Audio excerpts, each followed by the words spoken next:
Football, the beautiful game. A passion-felt sequence of chaos. The biggest game in the world. Loved by all and ignored by none. Week in, week out, stadiums packed. Songs sung. Communities made. A lifelong obsession gained. Originated in England and shared around the world. But what's the most important part of a football club, you'd say?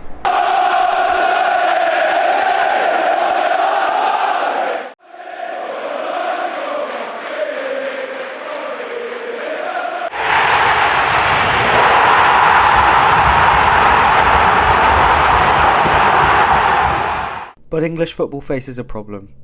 Join me as I travel through the leagues to discover the most pressing issue in the famous game of football. They just want money. I don't think the big clubs care about their fans. Money, that's what they care about now. It's all about making money. They're using us instead of being with us. But they don't care about me.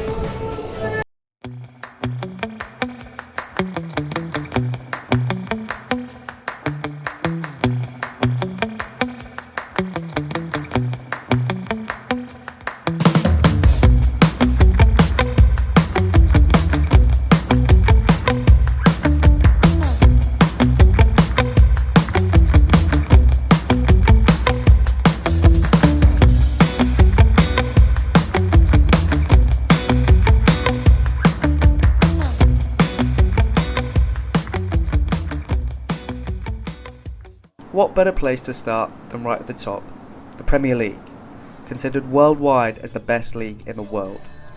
I'm travelling to Fulham, London's oldest and original football club, a charming top division side who have established themselves on the biggest stage in the last 5 years. Located on the banks of the River Thames, on the pitch, the club are performing, but off, fans are getting restless, questions are being asked, and those questions need answers.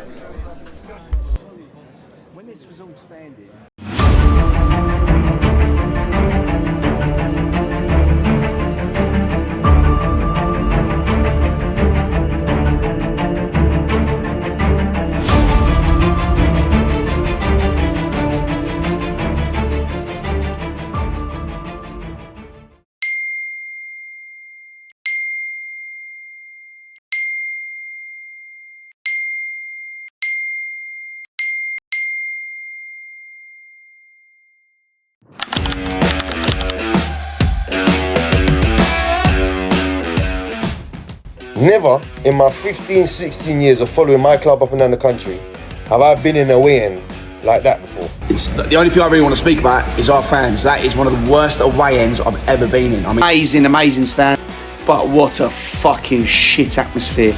It was a tourist end, let's just call it. It was a tourist end.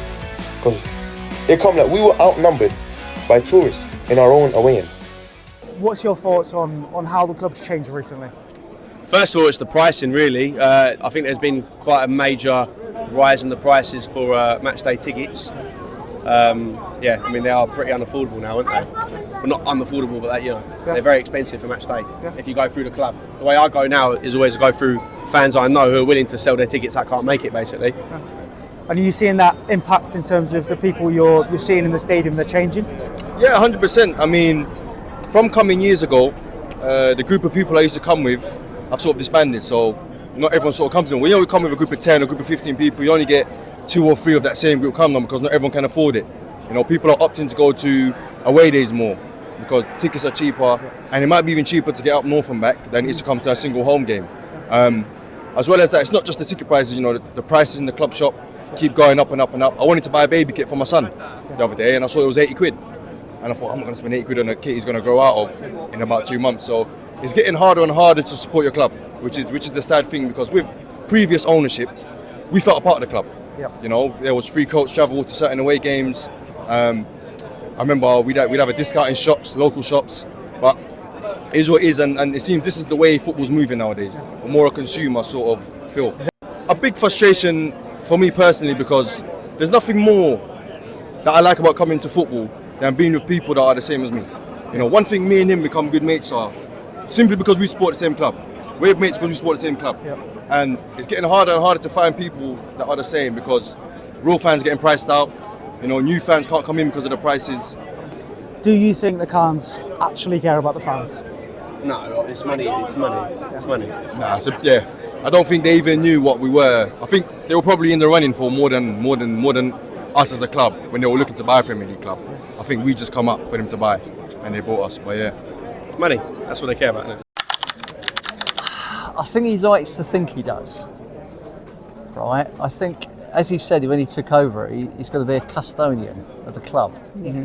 And that's different to being an owner and a supporter. Yeah. Yeah? It's still a business Yeah. for him. Yeah. And I understand that.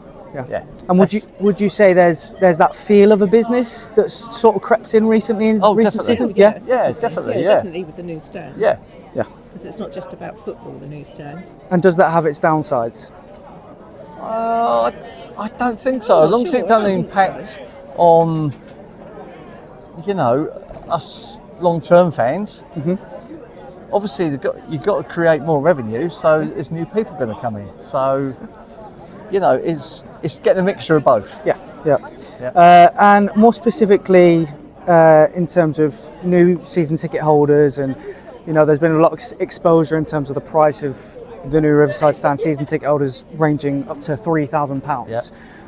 Where do we go now? Where's the limit in terms of the cap of when it really can stop? Until they stop selling them. Yes, whatever people are going to pay for them. Yeah. If people are going to pay for them, they're Yeah. going to I do feel for prices the and sell them. Riverside Stand season ticket holders that were there before, Yeah. because a lot of them have been priced out. Yeah. But a lot of them were paying over £1,000 anyway in the old stand. To delve deeper into the club's intentions with the new Riverside Stand, I asked Dr. Renan Peterson-Wagner, specialist in sports business and marketing, whether it was simply clever business or an element of exploitation. Yeah, I wouldn't. Yeah, I wouldn't know if it's exploit would be the words, because we don't know their intentions behind. So if they're exploiting or not, or if they just want to change the demographic. Let's say, if you want to change who goes to the game and what it means to go to the game, then you can just change the price. Let's say you change the price, it's a premium price, and then that you're going to attract this kind of demographic. And then that's the social aspect of being in that area in London. And then all let's say rich people would go and then socialize with other rich people on a Sunday afternoon, because then you have the connections, the networking, all the other aspects of the social life of being in that small social club of being the ultra rich or uber rich, whatever. So yeah, it could have been those intentions behind, or it could be just that the stadium's not big enough, and then the supply and demand again plays, and then it's we can raise the prices here because there's lots of people that want to come. So. With that in mind, my next journey was to Adams Park, the home of Wycombe Wanderers.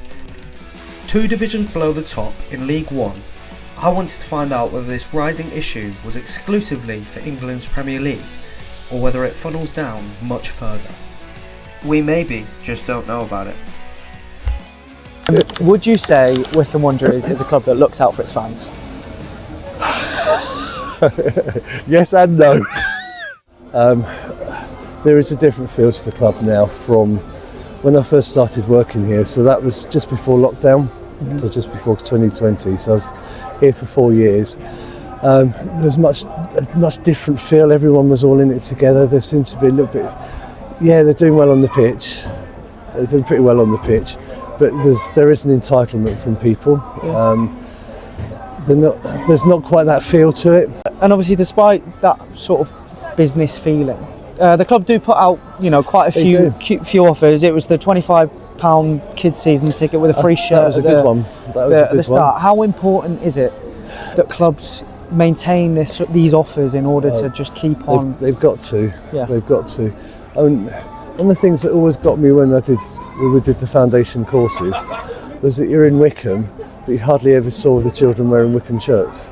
Yeah. You go down into Wycombe on a Saturday, any time on a Saturday during the week or whatever, and you see Madrid, Liverpool, all the other clubs' football shirts, but you hardly see any Wycombe shirts, and that's what you need to see.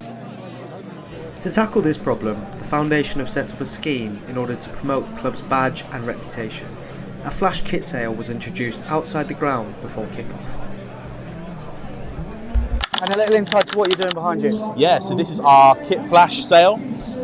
So we've been given lots of the kit from previous seasons from the first team and the academy, and they provided it to us as an opportunity, not just tackling green waste, or a green issue when it comes to kit waste. A lot of kit finds its way into landfills and into areas where it shouldn't be. Yeah. It's an opportunity for us to do our bit to give it to new owners and people that will love it, whilst tackling that kit waste issue, whilst also raising some much needed funds for us in the foundation to continue helping with our local area.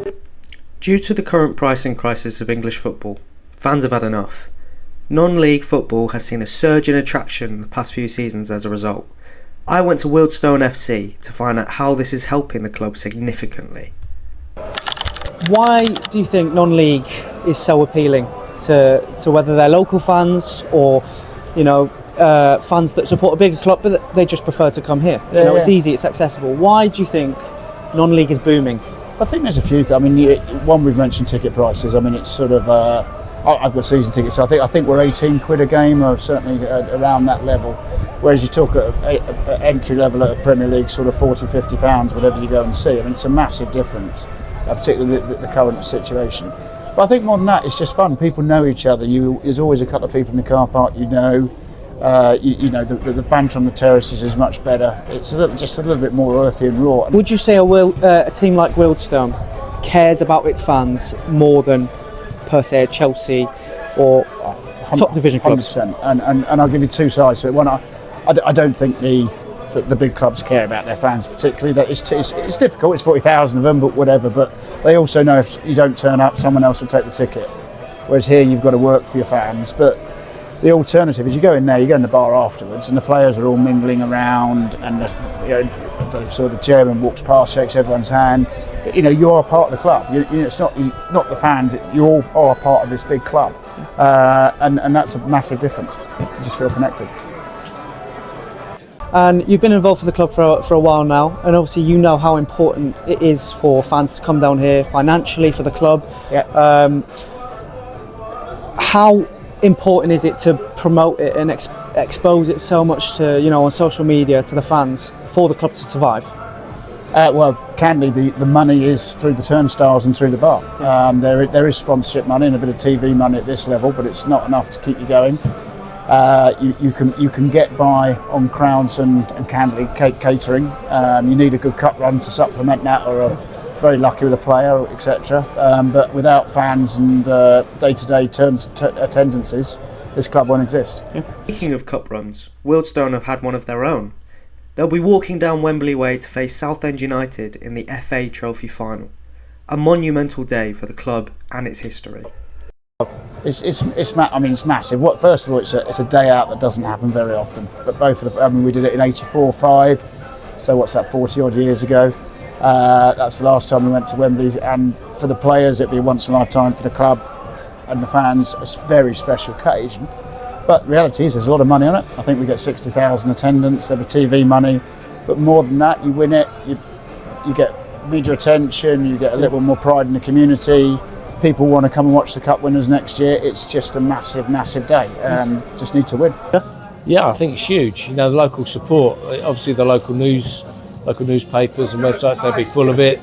So there'll be, I'm sure in the area it's going to be drummed up, so they'll bring a lot of fans. Hopefully a lot of people don't usually come along. Yeah. And it's really important to get the children involved, the kids involved, because that's your base layer. They're always going to be there.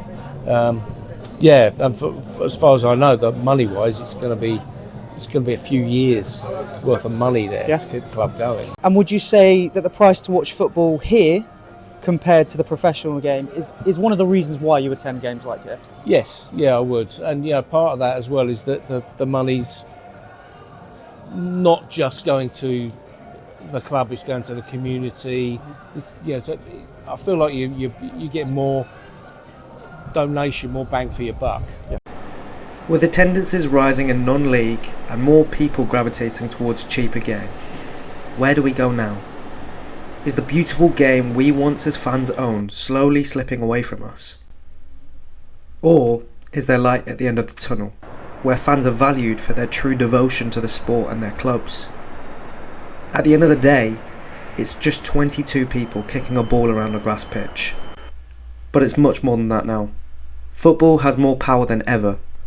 The question is, will the power slowly destroy the game that we all love?